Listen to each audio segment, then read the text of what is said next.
नमस्कार दोस्तों, back to our channel friends. मैं आप सबका अपने चैनल स्टॉक्स फॉर लाइफ पे बहुत स्वागत करता हूँ। DFL फैमिली DFL नंबर आज 16 दिसंबर। रही बात भारतीय शेयर बाजार की, तो हमें आज के दिन कमजोरी पूरा विजिबल दिखाई पड़ी है। जी हाँ गैस, कल रात को डो जोन्स में गैस 700 से लेकर 900 पॉइंट के आसपास फॉल विटनेस होता हुआ देखने को मिला। इवन गैस आज के दिन दो फ्यूचर्स में भी कमजोरी हमें देखने को मिल चुकी है। तो भारतीय बाजार की बात की जाए, ये जो गैस वीक है हमारे फेवर में देखने को नहीं मिला है, बिकॉज फेडरल रिजर्व कमेंट्री के बाद गैस मार्केट अभी के टाइम में क्वाइट नर्वस फील होता हुआ देखने को मिल रहा है। और इसी के बीच में गैस ऐसे बहुत सारे स्टॉक्स ने जहां ब्रेकआउट देना स्टार्ट कर दिया था, उन सब में भी हमें एक प्रॉफिट बुकिंग देखने को मिल चुकी है। तो जी गैस 2022 की बात कीजिए, अपने आप में ही एक बहुत ही पेनफुल भरा साल देखने को मिल रहा है। और 23 की बात कीजिए, बहुत लोग काफ़ी अच्छा एक्सपेक्ट कर रहे हैं। बट येस, पैसे कब तक बनने की उम्मीद है और कौन कौन से की ट्रिगर हैं जो आने वाले टाइम में गैस रंग में भंग डालने की कोशिश कर सकते हैं। तो यहाँ पे गैस आज के दिन में कुछ अपडेट्स है, लेकिन येस खराब न्यूज़ में भी गैस एक आध अच्छी न्यूज़ है जिनको हम लोग प्रॉपर्ली देखेंगे। न्यूज़ से हम लोग को उत्तेजित नहीं होना है और डरना भी नहीं है।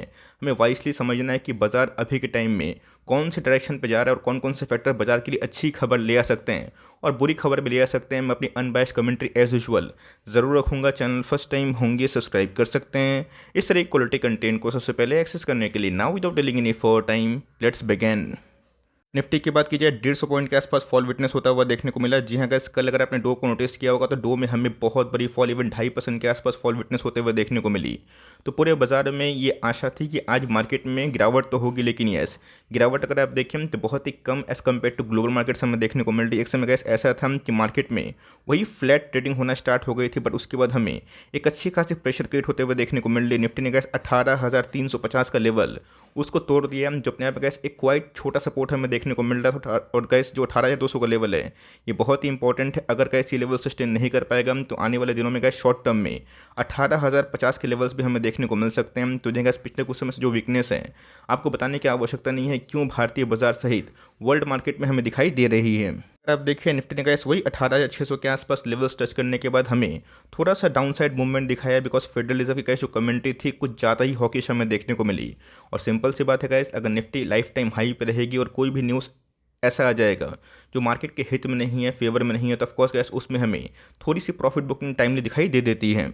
इसमें अगर आप देखें, इंडाइसिस में गैस अच्छी खासी फॉल विटनेस होते हुए देखने को मिली। इवन गैस निफ्टी आईटी में कंटिन्यूसली बेसिस पे एक डाउनफॉल देखने को मिल रहा है। बट येस दोस्तों, आज निफ्टी मिड कैप में एक अच्छी खासी फॉल विटनेस होते हुए देखने को मिली। जब भी गैस रेट हाई को लेकर न्यूज़ आती है आप ठीक से फॉलो करिएगा, वहाँ पे गैस पोर्टफोलियो कुछ ज़्यादा गिरता है, बिकॉज बहुत लोग के पोर्टफोलियो में मिड कैप और स्मॉल कैप के कुछ अच्छे स्टॉक्स ज़्यादा मात्रा में होते हैं। और यही रीज़न है गैस कि आपको समझना पड़ेगा आप कौन से इंडाइसिस में भरोसा करके लॉन्ग टर्म पारी खेल रहे हो, कौन कौन से इंडाइसिस में शॉर्ट टर्म पेन है और लॉन्ग टर्म मौका है। तो इस बात को अगर आप समझेंगे आप गलती नहीं करेंगे। बिकॉज अगर आप देखिए, मैक्सिमम 200 जो स्टॉक्स थे आज के दिन में हमें डिक्लाइन होते हुए देखने को मिले। 600 के आसपास ही स्टॉक्स में आज हमें एडवांस की कंडीशन दिखाई पड़ी।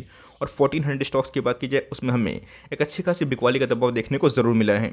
सो ये वीडियो इतनी इंपॉर्टेंट क्यों हो जाती है, मैंने क्या बताया कि 2022 का सब खत्म होने वाला है।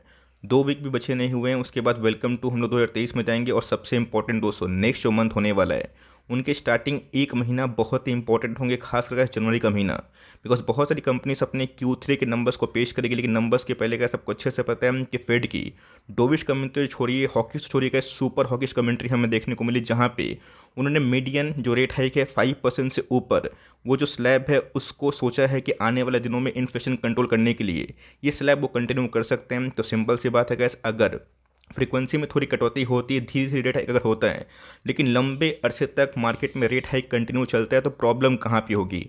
प्रॉब्लम दोस्तों बिजनेस चलाने को लेके होगी। और सिंपल सी बात है, जो बड़े बिजनेस की बात की जाए, जो ब्लू चिप कंपनी है उनके पास बहुत रिजर्व्स है, वो आराम से इस क्राइसिस से अपने आप को निकाल लेंगे। लेकिन क्या जो छोटे मोटे बिजनेस है, मिड कैप और स्मॉल कैप टाइप्स, उनमें क्या पूंजी की आवश्यकता होती है। कुछ कंपनीज में तो हेवी डेट होती है, और कुछ कंपनी के कैश फ्लो इस पर निर्भर करते हैं कि कंपनी के ROE ROC कैसे और कंपनी अपने पैसे को कैसे फिर से री इन्वेस्ट करती है। तो ध्यान रखिए दोस्तों, ग्लोबली अगर रेट हाइक कंटिन्यू होता है लंबे अरसे तक, प्रॉब्लम क्या होगी? प्रॉब्लम यही होगी कि मार्केट में गैस वो फंड नहीं रहेगा, वो पूंजी नहीं रहेगी, जिसकी वजह से कंपनी जो कैपेक्स करती है वो लेते आए। जहाँ पे गैस कंपनी अपने एक्सपेंशन को प्लान करती है उसमें डिले होते हुए देखने को मिलेगा। तो जहाँ गैस जेरोम पावल क्या पत्ता खोलें, इसके पहले किसी को उम्मीद नहीं थी। इवन गैस इनकी कमेंट्री से ऐसे बहुत लोग इसलिए सरप्राइज है बिकॉज CPI इन्फ्लेशन के डेटा गैस कूल होने के बावजूद भी इनका स्टैंड काफ़ी एग्रेसिव है। तो ऑफकोर्स गैस पहले तो मुझे RBI गवर्नर साहब की ही कमेंट्री काफ़ी नाराज़ वाली लगी थी, लेकिन गैस इनकी कमेंट्री तो उनसे भी कई बढ़ चढ़ के हमें देखने को मिल रही है। तब को समझ में आना चाहिए कि स्टॉक अगर परफॉर्म नहीं कर रहा है, वो क्यों नहीं कर रहे हैं, बिकॉज इकोनॉमी का शॉर्ट टर्म में प्लस माइनस हो रही है। ऑल्दो गैस इंडिया का स्टांस अभी भी वर्ल्ड मार्केट से काफ़ी अच्छा है, लेकिन यस अगर ये सब गैस क्वांटम में रेट हाइक होगा और लंबे अरसे तक रहेगा तो सिंपल सी बात है गैस ये ग्रोथ को लैग करेगा और जिससे जीडीपी का हमें एक पतन देखने को मिलेगा। तो आपको अच्छे से पता है गैस कि इन्हीं कमेंट्री थी जहाँ पे इनका फोरकास्ट था इस फाइनेंशियल ईयर में 1.2% के आसपास जीडीपी ये रखेंगे, लेकिन गैस ये फोरकास्ट हमें 0.5% के आसपास देखने को मिल रहा है। मतलब अगर नेगेटिव में आता है तो ऑफकोर्स रिसेशन आ चुका है, लेकिन रिसेशन के गैस एकदम बैरियर पे खड़ा है। तो ये सब न्यूज़ की वजह से गैस जो ग्लोबली हमें देखने को मिल रही है, यहाँ पे एफआईएस थोड़ा अपने पोजीशन को कट करने की कोशिश करेंगे और वेट करेंगे कि कब तक रेट हाइक में कटौती की उम्मीद हो सकती है। और इसी की वजह से गैस मार्केट में पिछले कुछ समय से नर्वसनेस हमें क्लियरली विजिबल दिखाई दे दी है। देख सकते हैं गैस, जाके आप चेक करें और एक महीना में गैस क्या क्या रेट हाइक हुआ है, रेट हाइक के इम्पैक्ट से कौन कौन से बैंक दोस्तों आपको हाई एफडी दे रहे हैं, आपको समझ में आना चाहिए। इसमें आपको एफडी के लिए इंसिस्ट नहीं कर रहा हूँ, बट मैं क्या बोल रहा हूँ दोस्तों, एक समय 2 साल पहले की मैं बात बोल रहा हूँ जब बहुत ही कम ब्याज दर पे मार्केट में लिक्विडिटी छोड़ी गई थी, जहाँ पे फेडरल रिजर्व आरबीआई ने बहुत ही सस्ते ब्याज दर पे बैंकों को पैसा देना स्टार्ट किया था, तो बैंकों ने कासा रेशियो को इंप्रूव ही नहीं किया उतना। और इसी की वजह से गैस जो एफडी रेट था 5% से नीचे हमें देखने को मिला था। बट येस ये बहुत दिनों के बाद दोस्तों एफडी रेट 7% के ऊपर हमें देखने को मिल रहा है। बहुत ही हाई चांसेस हैं ये स्लैब्स गैस आप 7% के आसपास देख रहे हैं। आने वाले एक क्वार्टर में 7.25 से लेके 7.5% भी हमें दिखाई दे सकता है, बिकॉज मार्केट में गैस लिक्विडिटी का टाइट होती है।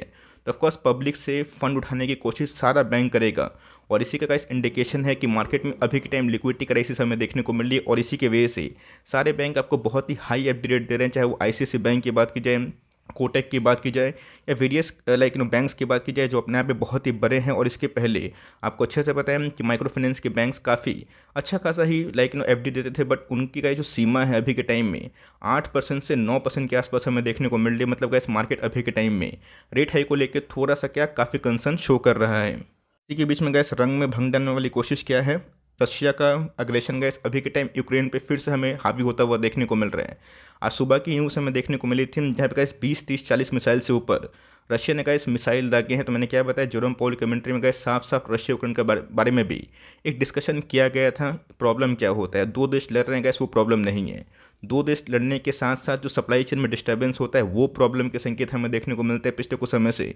आप देख सकते हैं कि जो वॉर है गैस 296 दिन चल रहा है, 300 दिन के आसपास हमें देखने को मिल रहा है, जहाँ पे गैस अभी भी उस वॉर का कोई भी हल हमें दिखाई नहीं दे रहा है। Although gas US directly Russia से भिड़ नहीं रहा है, लेकिन यस इनडायरेक्टली यूक्रेन को पुश कर रहा है, और जिसकी वजह से गैस रशिया अभी के टाइम में काफ़ी गुस्सा में आ चुका है। बिकॉज अगर सोल्यूशन नहीं निकलेगा तो उनके गैस पानी की तरह पैसे बह रहे हैं, और जिसकी वजह से गैस यही होगा कि अग्रेशन अगर दिखाते हैं तो ऑफकोर्स उन पे हेवी सैंक्शन हमें देखने को मिल सकते हैं। और जिसका परिणाम ये होगा कि अगर कोई बड़ी कंट्रीज़ में कुछ सैंक्शन लगते हैं तो उनकी जो मित्र कंट्री है वो भी गैस काफ़ी भुगतान करते हैं, बिकॉज हम लोग रशिया से काफ़ी डिस्काउंट प्राइस में ऑयल परचेस करते हैं। चाइना जैसे बिगेस्ट इकनॉमी भी रशिया से हेवली डिस्काउंटेड प्राइस में ऑयल परचेस कर रही है। तो ऑफकोर्स गैस आज ही के दिन बहुत बड़ी बड़ी अपडेट्स हमें देखने को मिल रही है, जहाँ पे गैस बड़े बड़े पंडिट्स की मानी जाए उनको ऐसा लगता है कि आने वाले दिनों में गैस जो वॉर है काफ़ी प्रोलॉन्ग चल सकता है। इसी के बीच में गैस वॉर तो मैंने क्या बताया कि चलिए वो प्लस माइनस, इसके पहले गैस सीरिया का वॉर हुआ था, फिलिस्तीन का हुआ था, गाज़ा पट्टी में गैस आपने न्यूज़ देखी थी, इजराइल में हुआ था। बट वो सब गैस बहुत छोटी इकनॉमी है जहाँ पे वो सब दूसरे इकनॉमी से काफ़ी कनेक्ट नहीं होती है। तो सिंपल सी बात है गैस यूरोप चाह रहा है कि कैसे भी रशिया पे हेवी सैंक्शन लगाया जाए जहाँ पे उनकी इकनॉमी को डिस्ट्रॉय किया जाए। आपको अच्छे से पता है कि रशिया ने गैस सप्लाई करने से सीधा मना कर दी है, और जो ठंडी पड़ने वाली है गैस यूरोप में, वहाँ पे हमें एनर्जी क्राइसिस दिखाई दे रही है। जितने भी यूरोपियन कंट्री है अभी के टाइम में काफ़ी इगोइस्टिक वे अपना रहे हैं, जहाँ पे गैस वो रशिया पर डिपेंडेंसी कम कर रहे हैं और दूसरे सोर्स ऑफ एनर्जी को यूज़ करने की कोशिश करें। भले दोस्तों उनकी कुछ भी क्राइसिस हो जाए, इकोनॉमी भले क्यों ना भाड़ में चली जाए, लेकिन गैस जितने भी यूरोपियन लोग हैं उनका मैंने माइंडसेट देखा है कि वो अभी भी रशिया के एकदम खिलाफ है, जहाँ पे गैस हाई एनर्जी कॉस्ट देने के लिए भी वो लोग अभी के टाइम में रेडी होते हुए देखने को मिल रहे हैं। तो ऑफकोर्स गैस ये जो पूरी खिचड़ी पक रही है, ये आने वाले दिनों में गैस अगर एक दूसरा रूप लेती है, दूसरा एंगल लेती है, इससे गैस मार्केट में एक शॉर्ट टर्म झटका पड़ सकता है। बट येस जहाँ पे गैस एक अच्छी न्यूज़ भी है, उसका पता होना बहुत ही इंपॉर्टेंट है। न्यूज़ दर पे दो है दोस्तों। सबसे पहले ब्रेंट क्रूड में नरमी हमें देखने को मिल रही है। मुझे आशा है कि आने वाले दिनों में गैस अगर डिमांड टूटती है, वर्ल्ड अगर का जीडीपी थोड़ा सा अगर कम होता है, इवन गैस एवरेज जीडीपी की बात की जाए 3.5% के आसपास है, तो क्रूड 280 के आसपास भी ट्रेड करना काफ़ी मुश्किल है। मुझे लगता है कि आने वाले दिनों में गैस ये 75 क्या 70 से नीचे ट्रेड कर सकता है। अब देखना बनता है कि वर्ल्ड में सेंटीमेंट क्या है। वरना गैस अगर क्रूड सस्ता होता है तो भारतीय बाजार की एक बहुत बड़ी जो प्रॉब्लम है वो सॉल्व होते हुए देखने को मिल सकती है। इसी बीच में गैस क्रेडिट स्विस की ऑफिशियल रिपोर्ट्स हमें देखने को मिल रही है, जहाँ पे गैस भारत का डंका जोर से बोल रहे हैं। मैंने क्या बताया दोस्तों, अगर यूएस जैसी बड़ी कंट्री 0.5% के आसपास जीडीपी शो कर रही है और इंडिया में गैस 6 से 7% के आसपास ग्रोथ हमें देखने को मिल रहा है, तो आप समझ सकते हैं कितना बड़ा डिफरेंसेस हमने अभी के टाइम विटनेस किया। जहाँ पे गैस यूएस का इन्फ्लेशन अभी भी 7% है, हमने गैस सक्सेसफुली उसको 6% से नीचे ले आया। आने वाले दिनों में गैस उसमें भी राहत हमें देखने को मिलेगी। तो यहाँ पे गैस क्रेडिट स्विस को लगता है कि इंडिया का जो ग्रोइंग स्पीड है वो फास्टर देन डाटा शोज हमें देखने को मिल रहा है। मतलब जो डेटास मार्केट में आ रहे हैं, जो आरबीआई गवर्नमेंट शो कर रही है, उससे भी फास्ट स्पीड आने वाले दिनों में हमें विटनेस होता हुआ देखने को मिल सकता है। जहाँ पे गैस निफ्टी और सेंसेक्स को इन्होंने 14% के आसपास अपग्रेड दिया है।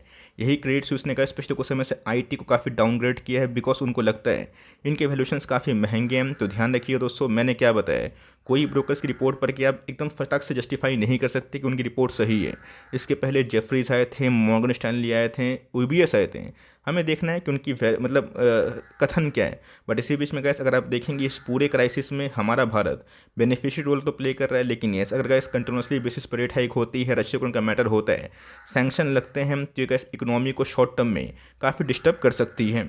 लोग पूछते हैं कि सर अभी के टाइम क्या करें, पोर्टफोलियो भाग ही नहीं रहा है, 1 साल से पैसे लगाए हैं, 2 साल से पैसे लगाए हैं। ध्यान रखिएगा दोस्तों, आप जाके एक बार निफ्टी मिड कैप और स्मॉल कैप रिटर्न चेक करिए, 6 महीने का मत चेक करिएगा, 1 साल का चेक करिएगा। तो जहाँ पे इस म्यूचुअल फंड ने भी अभी के टाइम में उतना अच्छा परफॉर्म नहीं किया है। बहुत ही कम ऐसे म्यूचुअल फंड होंगे जिनके रिटर्न्स 1 साल में मिड कैप और स्मॉल कैप कैटेगरी से मैं बता रहा हूँ, इंडेक्स को छोड़ के दोस्तों, हमें पॉजिटिव देखने को मिलेंगे। मैक्सिमम दोस्तों बड़े बड़े फंड हाउसेस ने भी इस पूरे 1 साल में नेगेटिव रिटर्न शो किए हैं। तो ध्यान रखिएगा, भले का इस मार्केट क्यों ना इधर भाग गया हो, लेकिन इंडेक्स के साथ दोस्तों मिड कैप स्मॉल कैप में वो धूम नहीं है। तो मुझे ऐसा लगता है कि गाइस जो फर्स्ट हाफ है इस ईयर का, मतलब Q3 और Q4 के बाद आप समझ सकते हैं कि 2 क्वार्टर के बाद दोस्तों अगर हमें सस्ता तेल कंटिन्यू मिलता है, हमारी जीडीपी में राहत होती है, इन्फ्लेशन कंट्रोल होता है, डॉलर में डिप्रिसिएशन होता है, हमारा रुपया स्ट्रांग होता है, बजट में गैस कुछ राहत वाली बात आती है, और इंडियन का जितना भी बिजनेस है उनके जो Q3 के नंबर्स अच्छे आते हैं, वो गैस धीरे धीरे सेंटीमेंट अच्छा प्ले करेगा। तो मेरे हिसाब से गैस जो 2 क्वार्टर का पेन है